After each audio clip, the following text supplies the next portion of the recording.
9 वाजताच्या morning prime time बुलेटिनमध्ये आपलं पुन्हा एकदा स्वागत आहे। आपण बघणार आहोत राज्यभरातल्या तसंच राष्ट्रीय आणि आंतरराष्ट्रीय स्तरावरच्या काही महत्त्वाच्या घडामोडी। मात्र आता सुरुवात करूया आताच्या 4 महत्त्वाच्या बातम्यांनी। त्यापैकी पहिली बातमी महाराष्ट्राच्या मनाला वेदना देणारी आहे। नसरापूरची समाज मनावरची जखम अजूनही ताजी आहे आणि त्याच वेळेला जुन्नरमध्ये अजून एक तशीच घटना घडलेली आहे। नेमकं काय घडलेलं आहे हे आपल्याला बघायचं आहे पहिल्या बातमीपत्रात। तर पहिल्या बातमीत ती सविस्तर आपण जाणून घेणार आहोत। आजची दुसरी बातमी असणार आहे एका धक्कादायक अहवालाबाबत, कारण स्कायमेटनं एक अहवाल तयार केलेला आहे आणि त्यामुळे शेतकऱ्यांपासून सर्वसामान्यांपर्यंत सगळ्यांचंच टेन्शन वाढलेलं आहे। एका मोठ्या संकटाचा सामना आपल्याला करायचा आहे आणि तसा इशारा स्कायमेटनं दिलेला आहे। काय येतो इशारा आपल्याला बघायचा आहे आजच्या दुसऱ्या बातमीत। आजची तिसरी बातमी मुंबईच्या महापौर रितू तावडे पुन्हा एकदा वादाच्या भोवऱ्यात सापडलेल्या आहेत। एका नव्या प्रस्तावानं पुन्हा एका वादाला तोंड फुटलेलं आहे। तो प्रस्ताव काय ते आपल्याला जाणून घ्यायचं आहे। आणि आजची चौथी बातमी महिला कर्मचाऱ्यांसाठी अत्यंत महत्त्वाची, कारण महिलांना आता 365 दिवसांची प्रसूती रजा मिळणार आहे। ती कुठे मिळणार आहे ते सुद्धा जाणून घ्यायचं आजच्या चौथ्या बातमीमध्ये। सगळ्या बातम्या सविस्तर जाणून घेणार आहोत। सुरुवात करूया पहिल्या मोठ्या बातमीला। दरम्यान एक मोठी बातमी, मुंबईच्या सेशन कोर्टातला एक धक्कादायक व्हिडिओ समोर आलाय आणि हा व्हिडिओ सध्या व्हायरल होतोय। एका आरोपीच्या हातात बेडे आहे आणि त्यावेळेला तो फोनवरनं संभाषण करताना दिसतोय। त्यामुळे कोर्टाच्या आवारात पोलिसांकडून गुन्हेगारांचे लाड पुरवले जात आहेत का असा सवाल या निमित्तानं उपस्थित झालाय। या आरोपीच्या हातात बेडे आहेत मात्र तरीही तो फोनवरनं संभाषण करतोय। काही मिनिटांनी तो फोन त्यानं एका पोलिसाच्या हाती दिल्याचं या व्हिडिओमध्ये स्पष्टपणे दिसतंय। त्यामुळे सुनावणीसाठी तुरुंगातनं कोर्टात आलेल्या गुन्हेगारांची सेवा केली जाते का असा प्रश्न या निमित्तानं उपस्थित झालेला आहे।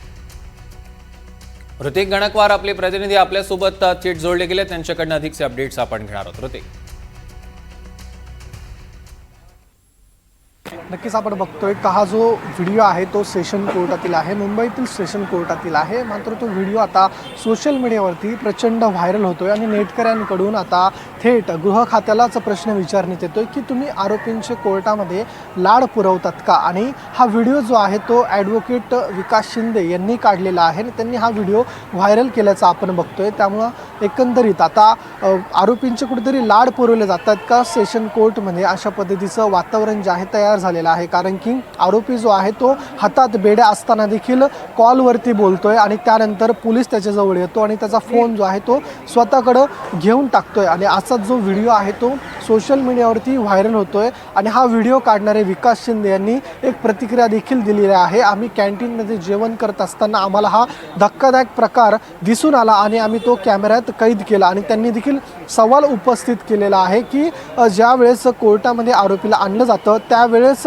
एकंदरीत जर आरोपीला फोन द्यायचा असेल किंवा त्याला कोणाशी थेट संपर्क करायचा असेल त्यासाठी कोर्टाची परवानगी घ्यावी लागते। तशी ती नियम जे आहेत ते असे आहेत, तशी कागदोपत्री देखील प्रक्रिया जी आहे ती पूर्ण करावी लागते। मात्र या ठिकाणी अशी कोणतीही प्रक्रिया झाली नसल्याचा आरोप थेट त्यांनी केलेला आहे। एकंदरीत आरोपीचे लाड जे आहेत ते पुरवत असल्याचा आरोप त्यांच्या वतीने करण्यात आला आहे। निश्चितच ऋतिक, या संदर्भातले अधिकचे अपडेट्स आम्ही तुमच्याकडनं घेणारच आहोत। तुर्तास धन्यवाद। दरम्यान आपण बघतोय की कोर्टाच्या आवारातच पोलिसांकडनं गुन्हेगारांचे लाड पुरवले जातात का सवाल उपस्थित होतोय। हा सवाल उपस्थित होण्याचं कारण म्हणजे ही NDTV मराठीची एक्सक्लुसिव्ह दृश्य आपण व्हिडिओमध्ये बघतोय। या आरोपीच्या हातात बेड्या आहेत तरी सुद्धा तो फोन कॉलवरनं संभाषण साधतोय। दरम्यान ज्यांनी हा व्हिडिओ काढलाय ते वकील ॲडव्होकेट विकास शिंदे यांची प्रतिक्रिया आता समोर येते। त्यांचं काय म्हणणं आहे? मुंबईतील ईडीच्या विशेष न्यायालयामध्ये कामकाजानिमित्त आम्ही गेलो असताना सिटी सिव्हिल आणि सेशन कोर्टाचं जे कॅन्टीन आहे त्या कॅन्टीनमध्ये आम्ही दुपारचं जेवण केलं आणि ज्या वेळेला कॅन्टीनच्या बाहेर आम्ही उभा होतो त्यावेळेला माझ्या असं लक्षात आलं की रिमांडसाठी जो पोलिसांनी जो आरोपी आणलेला तर एक पोलीस कर्मचारी जो आहे तो स्वतःचा मोबाईल त्याने आरोपीला वापरण्यासाठी दिलेला आहे आणि त्या मोबाईलवरून आरोपी कोणाशी तरी बोलतोय।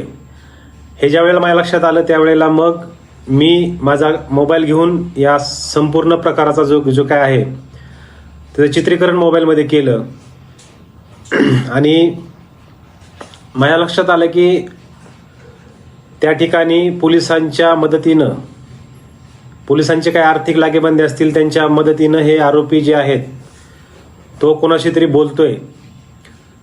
आपल्याला माहीत नाही कोणाशी बोलत असेल किंवा काय असेल, पण म्हणजे हा जो प्रकार आहे तो अत्यंत गंभीर आहे.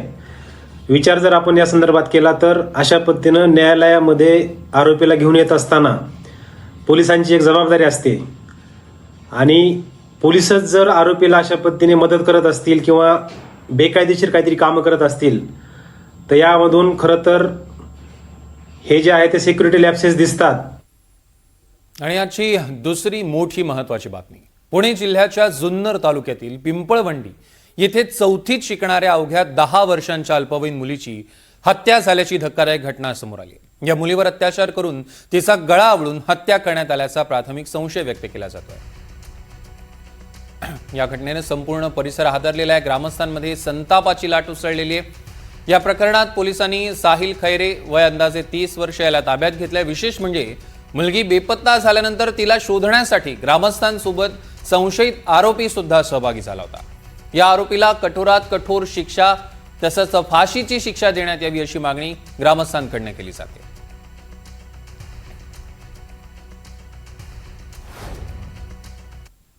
ह्या रोडला जेवढे सीसीटीव्ही कॅमेरे आहेत खासगी मालकीचे, ते सगळे कॅमेरे आम्ही चेक केले डिपार्टमेंटच्या साहाय्यानं, तरी त्या कॅमेऱ्यामध्ये काही त्याचा शोध लागत नव्हता.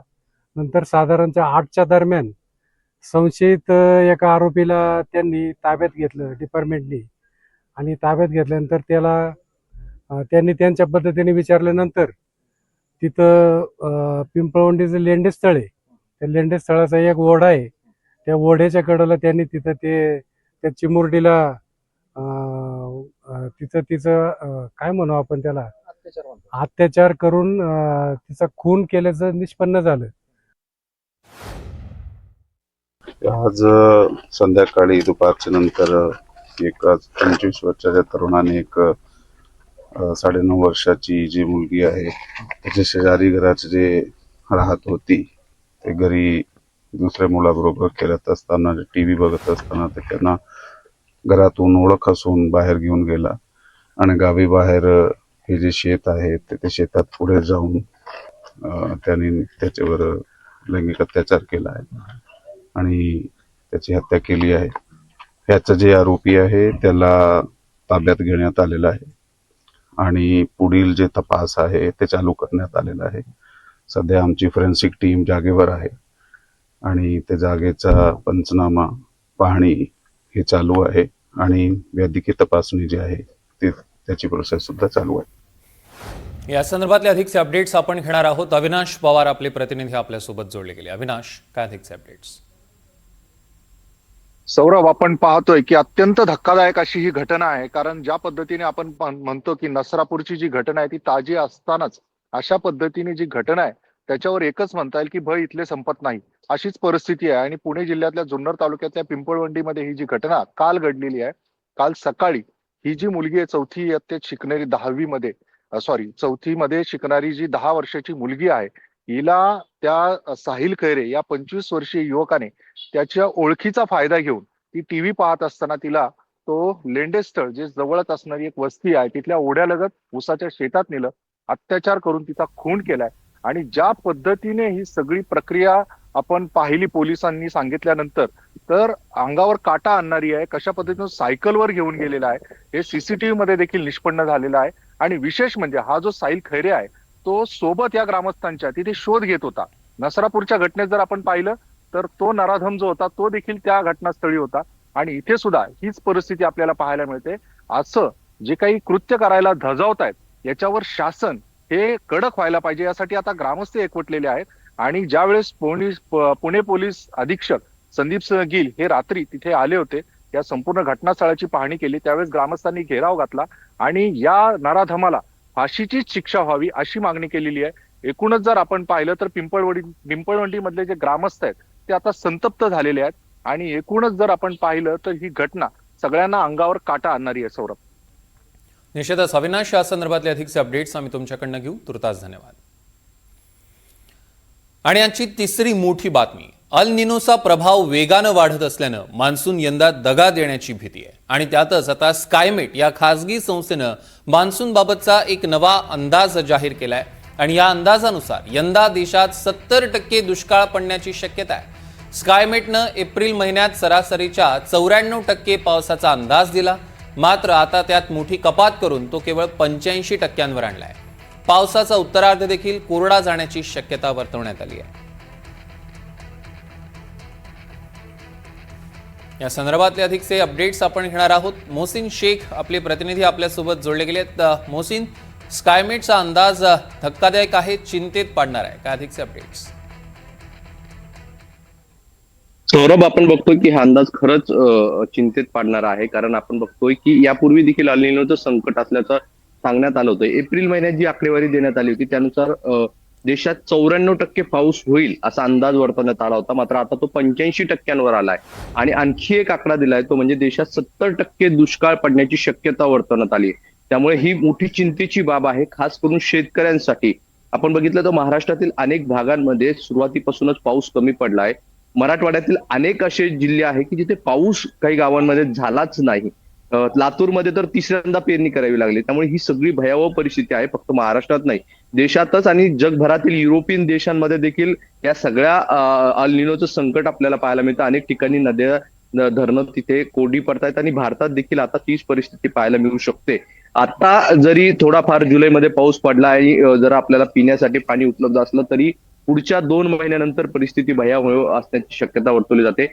जून मध्ये चांगला पाऊस झाला नाही, जुलैमध्ये थोडाफार पाऊस झाला, ऑगस्ट देखील कोरडा जातोय आणि सप्टेंबरमध्ये देखील ऑगस्ट सारखीच परिस्थिती असणार असल्याचा अंदाज वर्तवण्यात आलाय। त्यामुळे ही मोठी चिंतेत भर पडणारी आहे आणि त्यानंतर जेव्हा डिसेंबर आणि जानेवारी हा जो काळ असणार आहे, म्हणजे हिवाळ्यात हा अल निनो अधिक सक्रिय होणार असा अंदाज वर्तवण्यात आलाय। त्यामुळे पुढचा उन्हाळा देखील चिंतेचा असणार आहे, चिंता वाढवणारा असणार आहे आणि हिवाळा देखील कमी असणार असल्याचं, म्हणजे आपण आपला जर सरासरी अंदाज बघितला तर 4 महिन्याचा आपण अंदाज वर्तवलो, पण यावेळी हिवाळा देखील अत्यंत अल्प असणार आहे।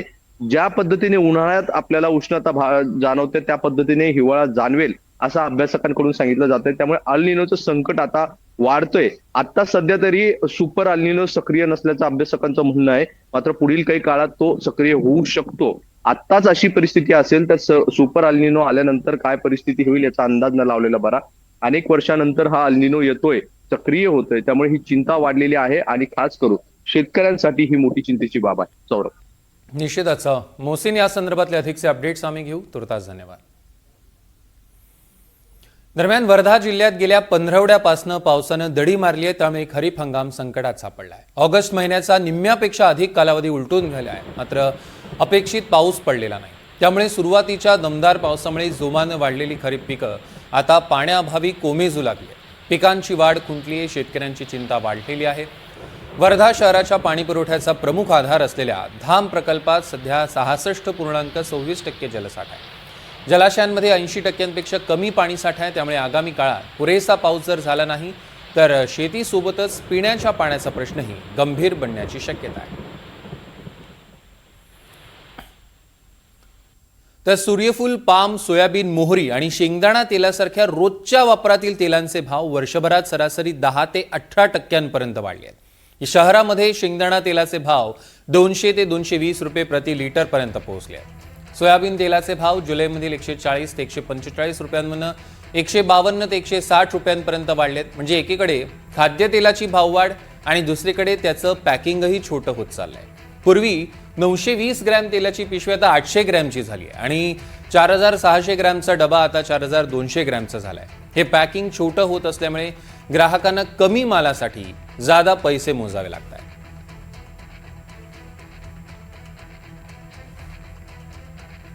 आणि आजची चौथी मोठी बातमी, यंदा मुंबईच्या महापौरांच्या सोशल मीडियाच्या प्रसिद्धीसाठी 25 लाखांचा खर्च केला जाण्याची शक्यता आहे। कारण महापौरांच्या सोशल मीडियावरील प्रसिद्धीसाठी 1 वर्षासाठीची निविदा मागवण्याचा प्रस्ताव मागवण्यात येणार आहे आणि याच प्रस्तावावरनं रितू तावडेंवर टीका होण्याची शक्यता आहे।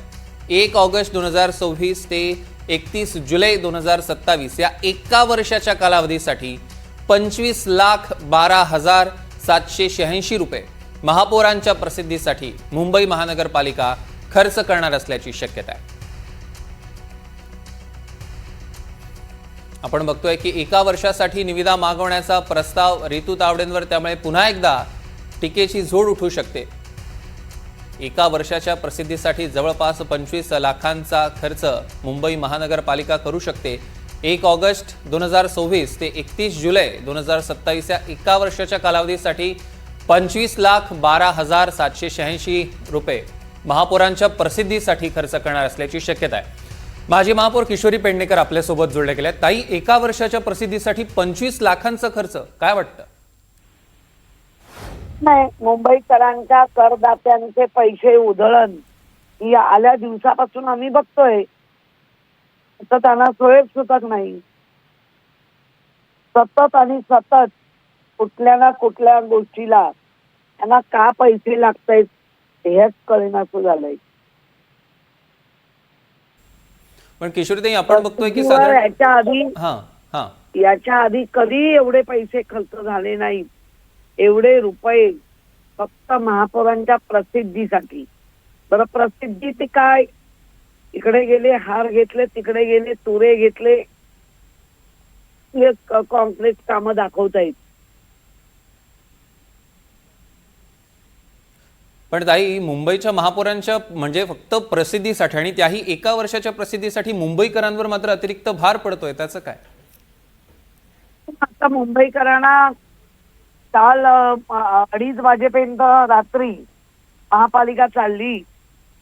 संपूर्ण 24 डेपो 8 वर्षासाठी अदानीला दिले. बस डेपो जर दिले जात आहेत, 25 लाख काहीच नाही असं त्यांचं म्हणणं आहे. आणि वाटेल तशी उधळण चालली आहे. धन्यवाद किशोरीताई, आपण NDTV मराठीला सविस्तर प्रतिक्रिया दिली त्याबद्दल. आपण बघितलं माजी महापौर किशोरी पेडणेकर आपल्यासोबत जोडल्या गेलेल्या होत्या आणि मुंबईकरांच्या पैशांची उधळण सुरू आहे अशी टीका पेडणेकरांनी केली. आपण बघतोय की रितू तावडेंवर पुन्हा एकदा चहूबाजूंनी टीका सुरू झालेली आहे.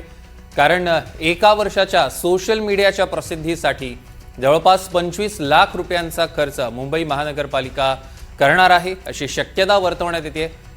दुसरीकडे आपण बघतोय आता चहूबाजूने टीका सुरू झालेली आहे. मुंबईच्या माजी महापौर किशोरी पेडणेकर आपल्यासोबत जोडल्या गेल्या होत्या अगदी काही क्षणांपूर्वी आणि त्यांनी सुद्धा मुंबईकरांच्या पैशांची उधळण सुरू असल्याचं म्हटलं. आणि आजची अजून एक मोठी बातमी. तमिळनाडू सरकारनं सरकारी महिला कर्मचाऱ्यांच्या दृष्टीनं एक मोठा आणि दिलासादायक निर्णय घेतलाय. तमिळनाडू सरकारनं महिला सरकारी कर्मचाऱ्यांना तिसऱ्या अपत्याच्या जन्मासाठीही 365 दिवसांची प्रसूती रजा देण्याचा निर्णय घेतलाय. यापूर्वी हा कालावधी 12 आठवड्यांचा म्हणजे 84 दिवसांचा होता. यामध्ये आता तमिळनाडू सरकारनं मोठा बदल केलाय. दरम्यान या निर्णयामुळे तमिळनाडू राज्यातील महिलांना मोठा दिलासा मिळालाय. सरकारच्या निर्णयाचं महिलांनी मोठ्या प्रमाणात स्वागत सुद्धा केलेलं आहे. आपण बघतोय की महिला कर्मचाऱ्यांसाठी अतिशय आनंदाची बातमी आहे. तमिळनाडू सरकारचा एक मोठा निर्णय. तिसऱ्या अपत्याच्या जन्मासाठीही आता 365 दिवसांची रजा मिळणार आहे.